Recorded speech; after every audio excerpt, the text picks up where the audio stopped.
आप देख रहे हैं उत्तराखंड का नंबर 1 डिजिटल चैनल उत्तराखंड खबर। नमस्कार, उत्तराखंड खबर में आपका स्वागत है। आज समाज सेविका लक्ष्मी अग्रवाल के द्वारा कोरोना महामारी के इस संकट भरे दौर में दिन रात जनता को जागरूक एवं मानव रक्षा के लिए दिन रात कार्यरत थाना सेलाकुईवा, थाना सहसपुर के थाना अध्यक्षों तथा सभी जांबाज पुलिस कर्मियों को शॉल उड़ाकर सम्मानित किया। साथ ही मास्क, पैरासीटामोल, सैनिटाइजर एवं जूस प्रदान किया गया। उन्होंने कहा कि जिस तरह से पुलिस कर्मियों ने इस कोरोना काल में जन सेवा की है वो बेहद ही सराहनीय कार्य है और आम जनमानस को इससे एक दूसरे की मदद करने की सीख लेनी चाहिए। मेरा पूरा दिन का शेड्यूल मैं एक दिन पहले ही तय कर ले रही हूँ कि किन किन गाँव में जाना है, किन किन लोगों से मिलना है, किस किस जगह हमारी ज़रूरत है, तो मैं वो पूरा प्रोग्राम पहले ही डिसाइड हो जाता है। तो आज भी मेरा ठाकुरपुर हो गया, विधोली हो गया और आपका डुंगा की तरफ हो गया, तो मैं आज 4-5 गांव का भ्रमण करके आई हूँ। और ऐसा ये रोज़ का रूटीन है, रोज़ का लगातार मेरा ये प्रयास रहता है। इसमें जब कोई किसी की मदद या सहयोग करने की बात जहाँ पे आती है तो एक दायरा, मैं समझती हूँ एक दायरे में सिमट के हमें नहीं रहना चाहिए।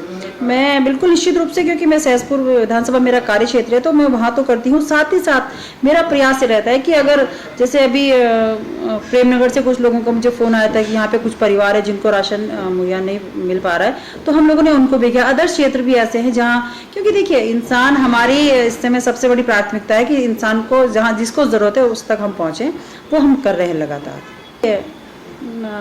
श्रीमती इंदिरा देश जी का जाना, मैं समझती हूँ कि पूरे खाली कांग्रेस के लिए, पूरे उत्तराखंड के लिए एक बहुत ही अपूर्ण क्षति है।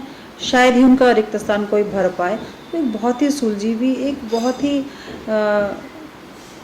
जिसे कह सकते हैं कि बहुत ही उनके अंदर एक समझ, एक ज्ञान की जो वो प्रकाष्ठा उनके अंदर थी, वो बहुत कम लोगों में होती है। तो मैं समझती हूँ कि ये एक बहुत बड़ी क्षति है हम सबके लिए और इसको जल्दी भर पाना बहुत मुश्किल है। जहाँ तक आप सेवा भाव की बात करें तो मुझे 15-20 साल पिछले लगातार सेवा करते हो गया लोगों का।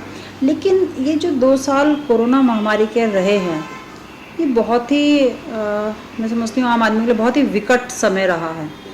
क्योंकि जिस तरह से लास्ट ईयर तो फिर भी इतनी ज़्यादा कैजुअलिटी और इतनी ज़्यादा लोगों को परेशानियाँ और इतनी ज़्यादा दिक्कतें नहीं हुई है जितनी कि इस बार हुई हैं। कितने ही लोग बेचारे ऐसे हैं जिन्होंने अपने घर वालों को खो दिया, कितने ही लोग ऐसे हैं जो आर्थिक रूप से बहुत परेशान रहे।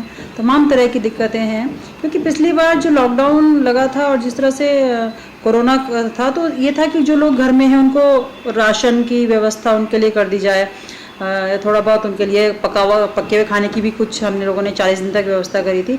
लेकिन इस बार परिस्थितियाँ अलग थी। इस बार लोगों की ज़रूरतें राशन की इतनी ज़्यादा ज़रूरतें नहीं थी, क्योंकि राशन तो बहुत ही जो लोअर तबका है, जो घर से बाहर जो रोज़ कमाने रोज़ खाने जाने वाले लोग हैं, उनके लिए प्रॉब्लम है।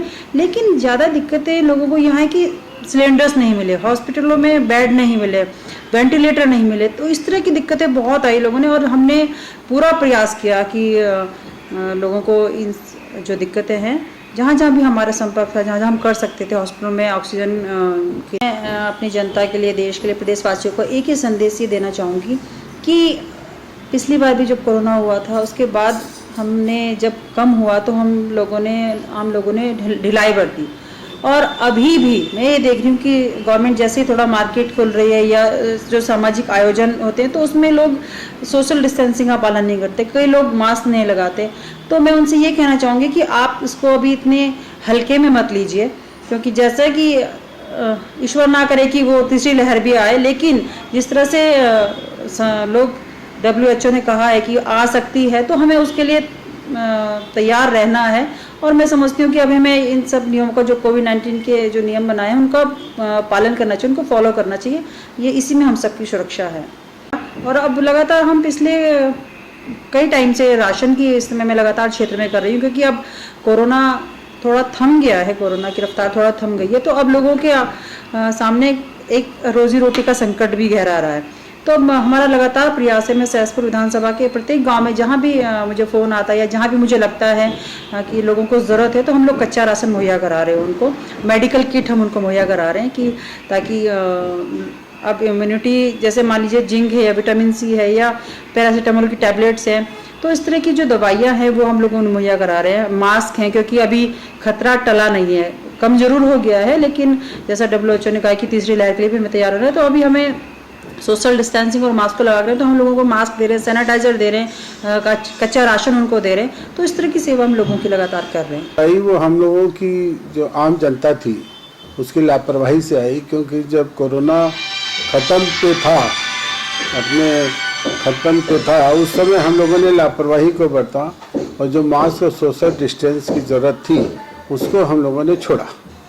अब मेरा आपके चैनल के माध्यम से जनता से यही कहना है कि तीसरी लहर न आए, इसके लिए आप आने वाले 1 साल तक मास्क का प्रयोग करें, सोशल डिस्टेंस का प्रयोग करें और जो भी उससे रिलेटेड इम्यूनिटी बढ़ाने के लिए आपको जिस चीज़ों की ज़रूरत है उसका इस्तेमाल करें। जहाँ तक क्षेत्र की बात है, हमारा तो पूरा उत्तराखंड में पार्टी का कार्यक्रम रहा है। उस कार्यक्रम के तहत सभी लोगों ने मिल करके, चाहे अनाज बांटने की बात हो, चाहे ऑक्सीजन की बात रही हो, चाहे एम्बुलेंस की व्यवस्था करवाने की बात रही हो, चाहे पैरासीटामोल जो टैबलेट्स थी वो उन्होंने दी, हम लोगों ने मास्क दिए, सैनिटाइज़र दिए। तो तमाम कांग्रेस जनों ने पूरे उत्तराखंड में माननीय प्रीतम सिंह के नेतृत्व में पूरे उत्तराखंड में कांग्रेस ने सरकार से ज़्यादा काम किए। उत्तराखंड खबर के लिए कैमरामैन प्रदीप भंडारी के साथ किशोर रावत की रिपोर्ट।